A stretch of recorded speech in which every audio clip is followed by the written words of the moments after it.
അതുകൊണ്ട് തന്നെ പറയട്ടെ, ഈ തെരഞ്ഞെടുപ്പിൽ നിർബന്ധമായും തോൽപ്പിക്കേണ്ട 10 പേരുണ്ട്. മറുനാടിനെ കേൾക്കുന്നവർ ഇത് മനസ്സിൽ വയ്ക്കുക. ഈ 10 പേർക്ക് വോട്ട് ചെയ്യാൻ നിങ്ങൾക്ക് ആർക്കെങ്കിലും അവസരം കിട്ടിയാൽ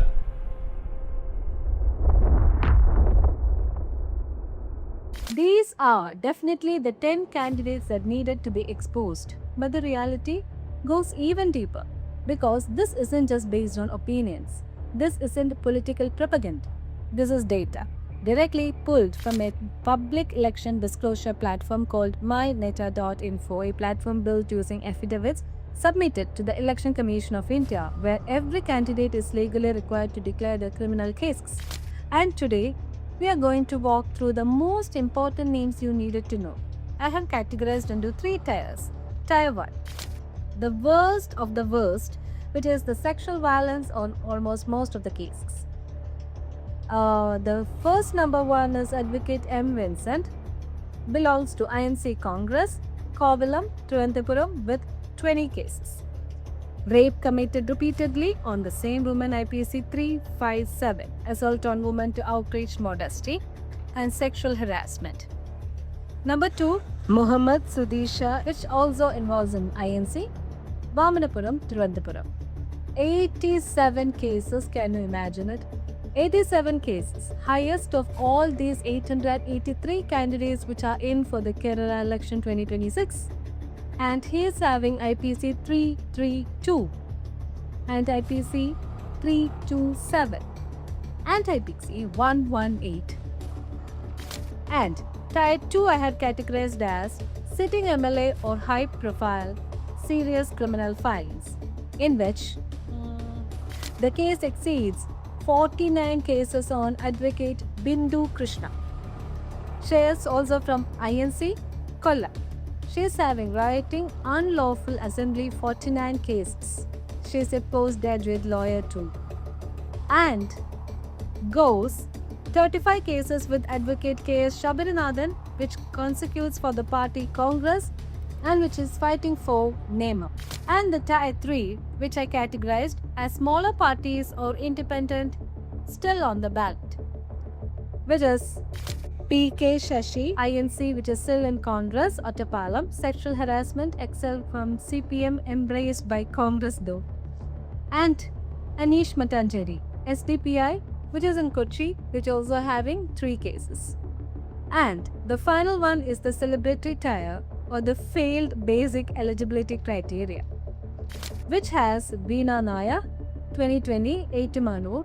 She was actually withdrawn from the election criteria, but still the violation was not on voter roll. The court is that she has only voted even once. And Lakshmi Priya. She is also on the same roll, no voter roll, because it is already withdrawn. He declared it himself, filed it, signed it, stamped it, and submitted it to the Election Commission of India. And then Congress gave him a ticket to contest your vote. His name is M. Vincent. He is the sitting MLA of Kovalam, and in the document he was legally required to submit before contesting, he declared one charge under IPC section 3762N, that is the section 4, on the same woman. I'm Chandni from the Unmasked India, and today we are going through the most dangerous document in Indian democracy, the self-sworn affidavit, where candidates are forced by law to tell you the truth about themselves. What they told you will change how you see this election forever. Let's see the Congress edition. Congress came into Kerala 2026 with one central message: clean governance, ethical politics, a contrast to what they called the CPM's culture of crime and arrogance.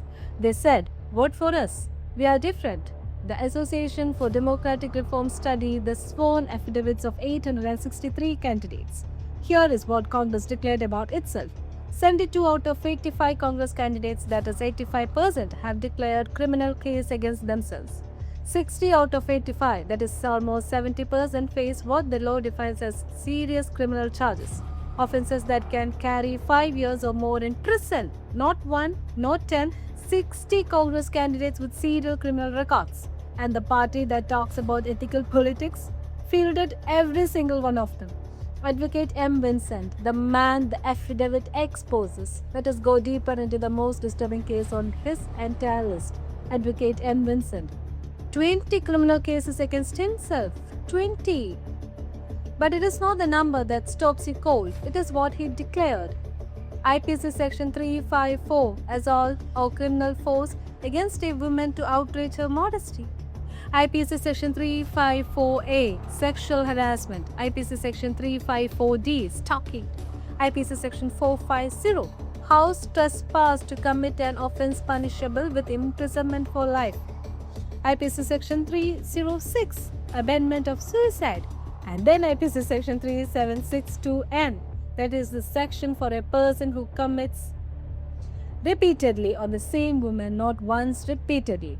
He declared this himself in a legally binding document before contesting for your vote, and this is not the new information hiding in a 2026 affidavit.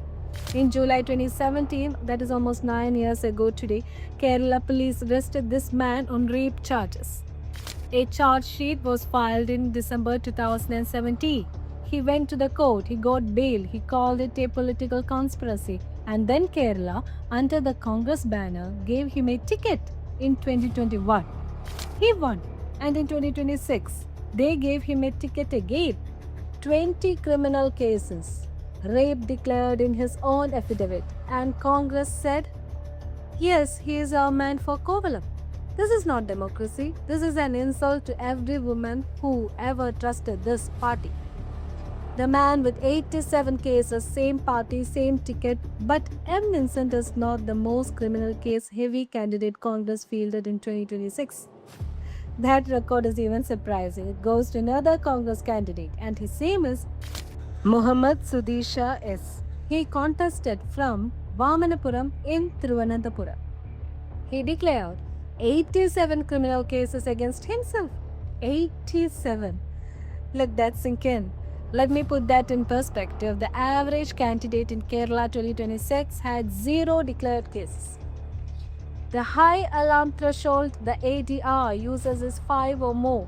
This man has 87, and among those 87 cases, IPC 332, that is voluntary causing hurt to deter a public servant from his duty, and IPC 324, voluntary causing hurt using dangerous weapons, and IPC 118, concealing a designed to commit an offensible punishable with death or life imprisonment.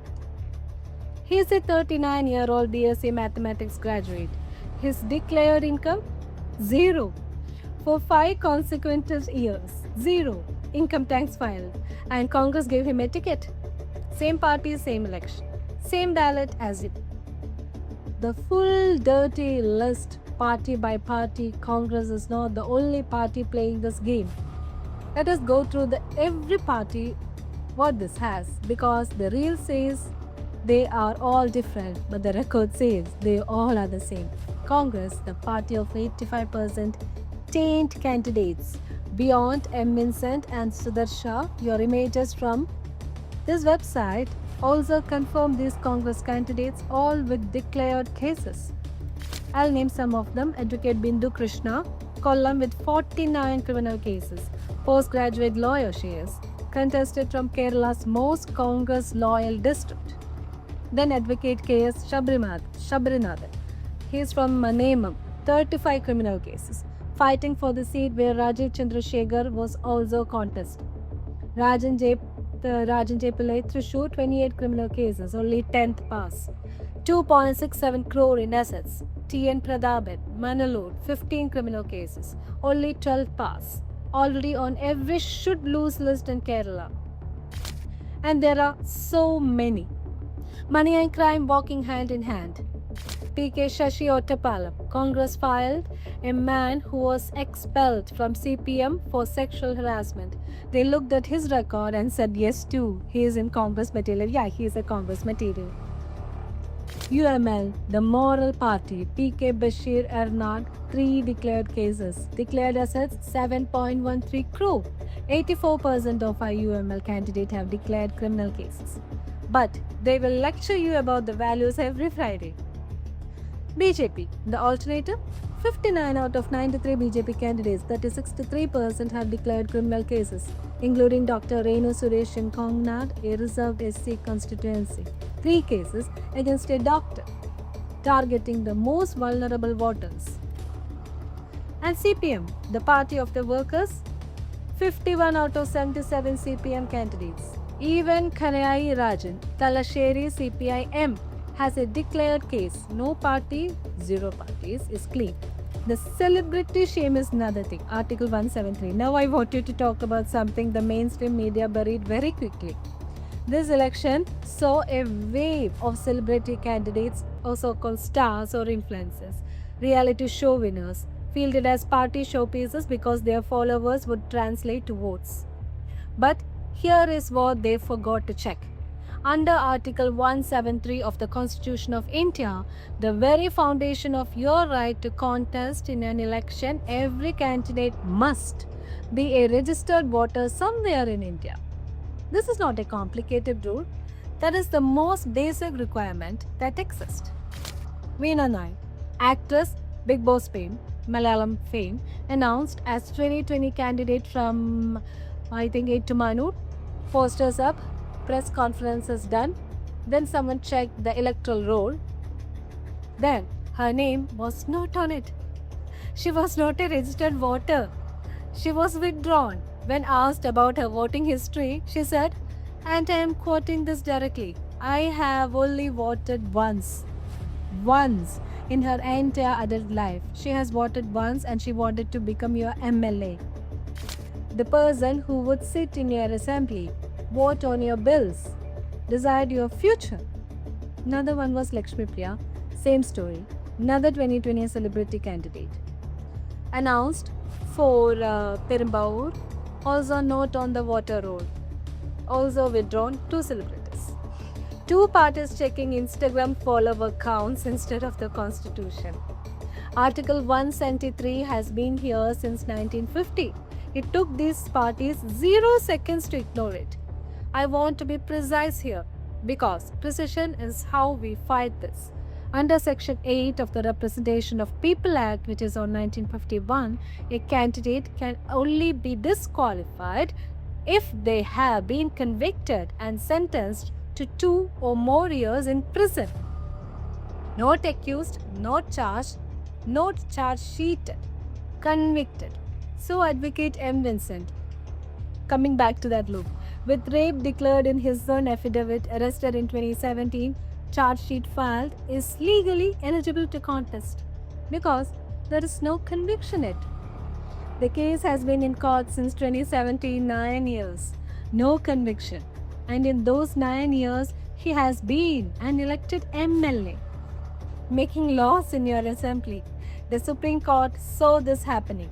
And in 2020, they directed every political party to publicly justify why they are fielding candidates with criminal records. They said popularity and social work are not valid justifications. The ADR report on Kerala 2026 says it plainly. The directions of the Supreme Court had no effect. No effect. Not a reduced effect, no effect. So the question is not why are these candidates on the ballot? The question is why are the parties still doing this after the Supreme Court told them not to? Precisely not to. Because the people who make the rules that would stop this are the people with criminal cases. Let me close with what you can actually do. Every single case I mentioned today is publicly available in the records that is said now and not leaked, not alleged, self-declared by the candidate themselves. The ECI affidavit portal, affidavit.eci.gov.in, has every document on it. The website which I will be mentioning here will give you names, constituency, exact IPC section, number of cases, assets, liabilities for every single candidate. It is free. It is public. And it just takes 30 seconds to search. Before the next election, or else I know that you have already voted, but still, it is our duty to check all these things. At least we know whom we are talking to, whom we are seeing on a daily basis, whom we are voted on. And Advocate M. Vincent sits in your assembly still and votes on a bill he is voting on your life, with 20 criminal cases with a rape charge declared in his own words. And a candidate with 87 cases represents your constituency, 87 cases, and he is your representative.